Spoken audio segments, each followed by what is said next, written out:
అనగనగా ఒక ఊరిలో రామయ్య అనే ధనికుడు ఉండేవాడు. అతనికి చాలా పొలాలు, బంగారం, డబ్బు ఉండేవి. కానీ అతనికి దయ, ధర్మాలు ఉండేవి కావు. బిచ్చగాళ్ళను చూసినా పేదవారికి సహాయం చేయాల్సిన అవసరం లేదనుకునేవాడు. ఒకరోజు రామయ్య తన తోటలో నడుచుకుంటూ ఉండగా కాళ్ళకు ఏదో తగిలింది. కింద చూస్తే పాతకాలపు బంగారపు నాణాలు ఉన్న ఒక పాన్పు కనిపించింది.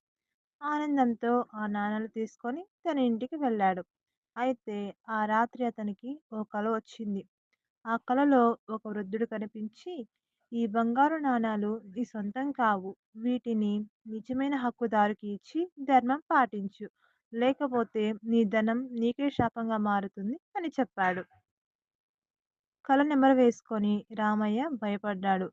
మరుసటి రోజు ఆ ఊరి పెద్దను పిలిచి ఆ బంగారు నాణాలు అనాథాశ్రమానికి అందజేశాడు. అప్పుడు అతనికి మనసు హాయిగా అనిపించింది. ఆ రోజు నుంచి రామయ్య డబ్బును మాత్రమే కాదు, దయను కూడా సంపాదించాలని నిర్ణయించుకున్నాడు.